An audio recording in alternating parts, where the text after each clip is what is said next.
Hello friends, मैं पूर्णचंद्र साहू आप सभी को स्वागत करता हूं मेरा YouTube channel mining legislation by PC Sahu में।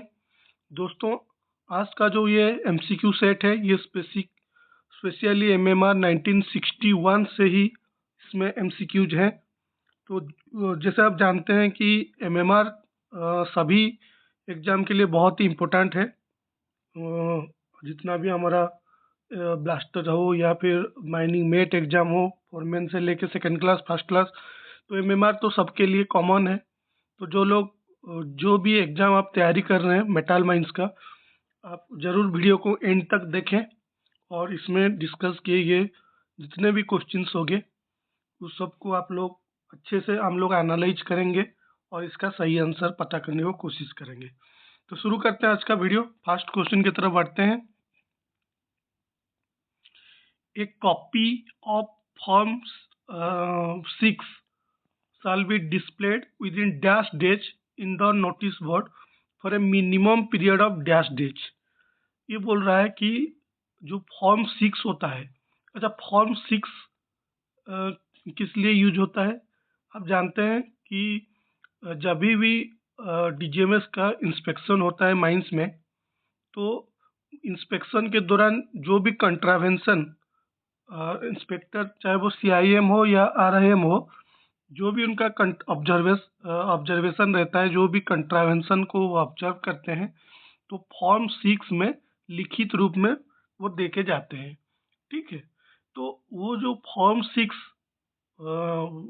दिया जाता है इंस्पेक्टिंग अथॉरिटी के द्वारा, उसको ऑनर एजेंट मैनेजर का जिम्मेदारी है कि जब उनको मिला फॉर्म 6, उसका कितना दिन के अंदर उसको नोटिस बोर्ड में लगाना है, ताकि सभी एम्प्लॉय को अवेयरनेस आए कि क्या क्या वायोलेशन उन्होंने पॉइंटेड आउट किए हैं।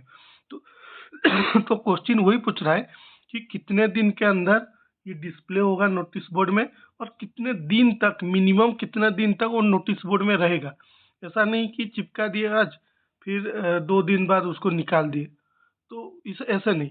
तो उसके लिए स्पेसिफाई किया गया है कि जब भी ऑनर एजेंट मैनेजर को मिलेगा फॉर्म 6 का कॉपी, उसका कितने दिन के अंदर अंदर नोटिस बोर्ड में लग जाना चाहिए और कितने दिन तक वो नोटिस बोर्ड में मिनिमम रहेगा। उससे ज़्यादा रह सकता है लेकिन उससे कम नहीं रहेगा। यही पूछ रहे क्वेश्चन। ऑप्शन क्या है? 2 days 14 days, 3 days 14 days, 3 days 15 days, 3 days 7 days. तो इसका सही आंसर क्या है? इसका सही आंसर है 3 डेज 15 डेज, जो कि ऑप्शन सी में है। 3 डेज 15 डेज का मतलब क्या हुआ कि जब भी इंस्पेक्टिंग अथॉरिटी जो भी रहेंगे, चाहे वो सीआईएम हो या आरआईएम हो, जो उनका वायोलेशन फॉर्म 6 में लिखित रूप में दे के गए, तो ऑनर एजेंट मैनेजर को मिलने के बाद 3 दिन के अंदर अंदर उसको वो नोटिस बोर्ड में डिस्प्ले कराएंगे और मिनिमम 15 दिन तक वो नोटिस बोर्ड में रहेगा, ये इंश्योर करेंगे। ठीक है, तो इसका सही आंसर होगा ऑप्शन सी। नेक्स्ट क्वेश्चन की तरफ बढ़ते हैं। Survey station is to be shown in which colour in mine plan and sections. हम जो माइनिंग प्लान एंड सेक्शन बनाते हैं, जो सर्वेयर बनाता है, तो उसमें कौन सा चीज़ को किस कलर में दिखाया जाएगा, उसके लिए शेड्यूल 2 है एमएमआर का। शेड्यूल 2, शेड्यूल 1 में सभी फॉर्म है, फॉर्म 1 से लेके फॉर्म 6 तक।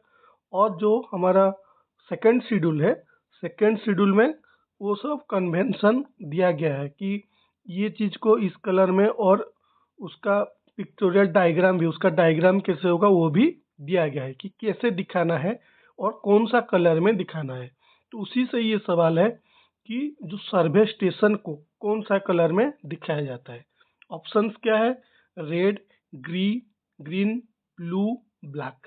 तो इसका सही आंसर क्या है? इसका सही आंसर है ब्लैक, जो कि ऑप्शन डी में है। सर्वे स्टेशन को ब्लैक कलर में दिखाया जाता है। ऐसे ही फॉल्ट प्लेन और हमारा बेंचमार्क, पंपिंग स्टेशन, ये सब कुछ इम्पोर्टेंट कन्वेंशन है जिसको आपको थोड़ा याद रखना पड़ेगा।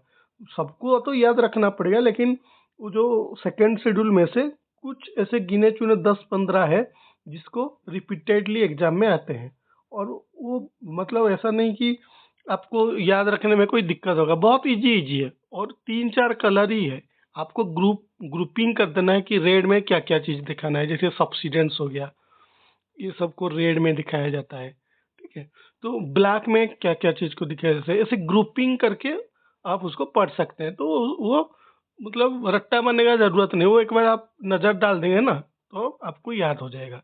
और डायरेक्ट उसी एमएमआर किताब में पढ़ेंगे तो थोड़ा आपको दिक्कत हो सकता है, कन्फ्यूजन हो सकता है, लेकिन ग्रुप करके मतलब एक पेज में सारे रेड चीज़ में क्या क्या चीज़ को दिखाना है एक पेज में रख दिए, ब्लैक में क्या क्या, ग्रीन में क्या क्या, ब्लू में क्या क्या, ऐसे 3-4 कलर ही है, ज़्यादा कलर भी नहीं है, मैक्सिमम 5-6 हो सकते हैं। तो आपको अलग अलग कलर कोडिंग के हिसाब से लिख लीजिए, और एक बार नज़र डाल देंगे तो याद रह जाएगा, ठीक है। नेक्स्ट क्वेश्चन की तरफ बढ़ते हैं। Which among the following is not a short firing tool? ये 4 ऑप्शन में से कौन सा शॉर्ट फायरिंग टूल नहीं है? आप देखे होंगे कि शॉर्ट फायरिंग टूल का लिस्ट ऑलरेडी एमएमआर में दिया है गया है कि शॉर्ट फायरिंग के दौरान, ब्लास्टिंग के दौरान एक ब्लास्टर क्या क्या चीज, ब्लास्टर हो या ब्लास्टिंग क्रू, क्या क्या टूल्स को यूज कर सकते हैं, उसके लिए स्पेसिफिकली उसका लिस्ट दिया गया है। तो उसी में से ये सवाल है, हमको ये 4 ऑप्शन में से चुनना है कि कौन सा blasting tool, short firing tool नहीं है। क्या क्या है? A torch, A metallic rod for stemming the holes, scraper for cleaning the shot holes, a knife. तो इनमें से शॉर्ट फायरिंग टूल कौन सा नहीं है? मैं यही सेम सवाल एक मतलब माइनिंग मेट का तैयारी कर रहा है लड़का, उसको पूछा तो तुरंत ही टर्च में डाल दिया, टिक लगा दिया। उसको मैं मतलब रिक्टिन में दिया था कि टिक लगा के मतलब दो बार एक क्वेश्चन सेट दिया था, तो टर्च तुरंत पढ़ा था तो तुरंत तुरंत टर्च में ही टिक लगा दिया। टर्च कैसे नहीं है? टॉर्च तो रहता ही है, और लिस्ट में आप देखिएगा वो फर्स्ट पॉइंट में ही टॉर्च है, इलेक्ट्रिक लैंप या टॉर्च लिखा गया है, ठीक है। टॉर्च एक शॉर्ट फायरिंग टूल है, उसको हम यूज करेंगे ब्लास्टिंग के दौरान, नहीं तो होल कैसे चेक करेंगे, ठीक है। नाइफ, नाइफ को हम यूज करते हैं फ्यूज को काटने के लिए, स्क्रैपर की यूज करते हैं शटल को क्लीनिंग करने के लिए। लेकिन ये ऑप्शन बी में जो है उसको गौर कीजिए। अब इसमें कंफ्यूजन क्या हो जाता है, हाँ स्टेमिंग के लिए तो रॉड यूज करते हैं, हाँ रॉड यूज करेंगे, लेकिन मेटालिक का वो नहीं होगा, वो प्योरली वुडन होना चाहिए, उसमें पूरा मेंशन किया गया है। तो ये जो एक वर्ड लिख दिया ना मेटालिक रॉड, वहीं पे गलत हो गया, क्योंकि मेटालिक रॉड से हम स्टेमिंग नहीं करेंगे। उसमें फिर क्या हो जाएगा, मेटालिक रॉड से अगर हम स्टेमिंग करेंगे तो ये तो पूरा बेवकूफ़ी वाला बात हो जाएगा ना। तो ये हमेशा वुडन होता है, ठीक है, मेटालिक नहीं होता है, इसलिए इसका सही आंसर होगा ऑप्शन बी, यानी कि metallic rod for stemming the holes ये एक शॉर्ट फायरिंग टूल नहीं है। मेटालिक रॉड से हम स्टेमिंग नहीं करेंगे, वुडन होना चाहिए, ठीक है। नेक्स्ट क्वेश्चन की तरफ बढ़ते हैं। क्यों से हो जा रहा है? No person shall be appointed as blaster unless he has dash. No, no person shall be appointed as blaster. ये बोल रहा है कि एक माइंस में ब्लास्टर का अपॉइंटमेंट होने के लिए इनमें से कौन सा सर्टिफिकेट रहेगा तो उसको ब्लास्टर हम अपॉइंट कर सकते हैं। Manager certificate, blaster certificate, foreman certificate, any of these. तो ये वाला भी, हाँ ये वाला भी दिया था मैं उस क्वेश्चन सेट में, तो तुरंत ब्लास्टर सर्टिफिकेट में टिक लगा दिया कि ब्लास्टर सर्टिफिकेट नहीं रहेगा तो हम उसको ब्लास्टर नहीं कर सकते, नहीं, उसके बाद कोई भी सर्टिफिकेट हो सकता है। हमेशा आप देखिएगा कि जो हायर सर्टिफिकेट रहने से कोई दिक्कत नहीं है, यानी कि अगर एक आदमी का मैनेजर, फर्स्ट क्लास मैनेजर का सर्टिफिकेट है, वो एक first class manager certified person है, उसके पास वो सर्टिफिकेट है, फिर भी उसको हम माइनिंग मेट का ड्यूटी दे सकते हैं, उसको फोरमैन का हिसाब से अपॉइंट कर सकते हैं, ठीक है। तो जरूरी नहीं है कि उसके पास ब्लास्टर सर्टिफिकेट ही हो, उससे हायर अगर सर्टिफिकेट है, मैनेजर है, फोरमैन है, तो भी उसको हम ब्लास्टर का अपॉइंट कर सकते हैं। तो इसका सही आंसर होगा option D, any of these, यानी कि इनमें से कोई भी सर्टिफिकेट रहने से भी उसको हम ब्लास्टर का अपॉइंट कर सकते हैं। जरूरी नहीं कि ब्लास्टर सर्टिफिकेट ही हो। अगर उसके पास फर्स्ट क्लास मैनेजर सर्टिफिकेट भी है फिर भी हम उसको ब्लास्टर का अपॉइंट कर सकते हैं, मैनेजर कर सकते हैं उसको ब्लास्टर का अपॉइंटमेंट। ठीक है, तो इसका सही आंसर होगा option D, any of these. Next question की तरफ बढ़ते हैं।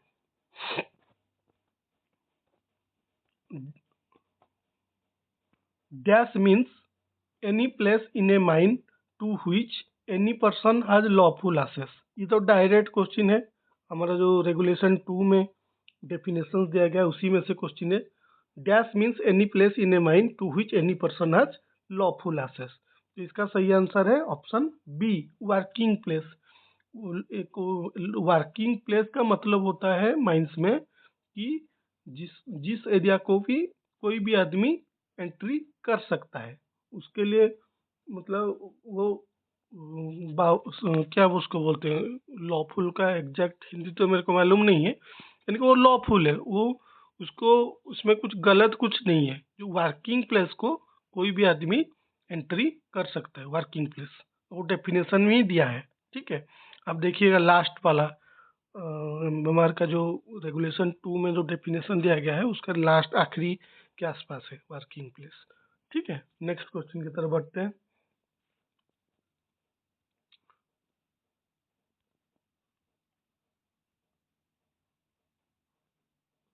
Quarterly return to be submitted in form 2 on और before dash.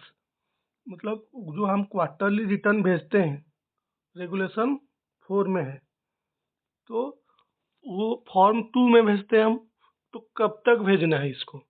10th day of January, April, July, October, 20th day of April, January, June, October, 20th day of February, March, July and October, 20th day of January, April, July, October. तो इसका सही answer क्या है?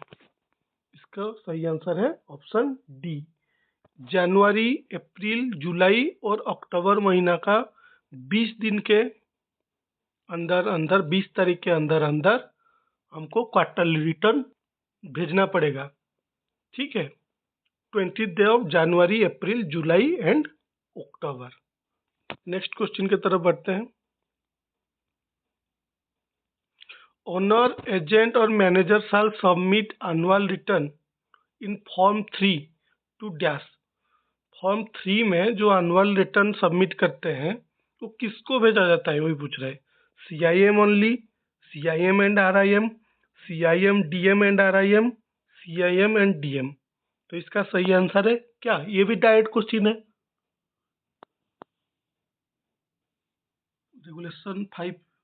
Regulation 5 में है already, annual return के बारे में डिस्कस किया गया है। तो किसको भेजते हैं हम annual return? CIM and DIM को, डिस्ट्रिक्ट मजिस्ट्रेट को। DM यानी कि डिस्ट्रिक्ट मजिस्ट्रेट, डिस्ट्रिक्ट मजिस्ट्रेट और जो चीफ इंस्पेक्टर ऑफ माइंस को हम एनुअल रिटर्न भेजते हैं। एनुअल रिटर्न RIM को भेजने का कोई ज़रूरत नहीं है आज पर provision of regulation 5 of MMR 1961। ठीक है, नेक्स्ट क्वेश्चन की तरफ बढ़ते हैं।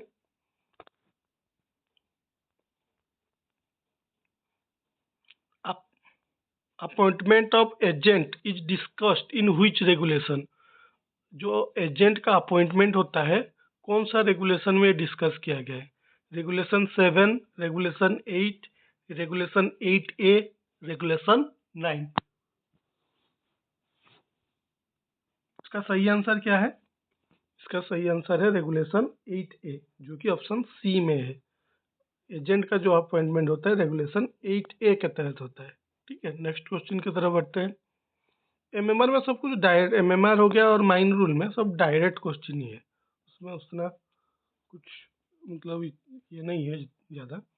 कुछ कुछ है जैसे वर्किंग नियर रेलवेज में जो हम एप्लीकेशन देंगे, रेलवे जो 45 मीटर डिस्टेंस के अंदर अगर हमको काम करना है रेलवे लाइन का, तो एप्लीकेशन में क्या क्या चीज़ लगता है, ऐसे कुछ कुछ चीज़ें हैं जिसमें कि मतलब 4-5 तो पॉइंट देगा, इसमें से कौन सा स्टेटमेंट सही नहीं है, इस टाइप का क्वेश्चन आता है। लेकिन तो लगभग डायरेक्ट क्वेश्चन ही रेगुलेशन या MMR से जो माइन रूल से आता है।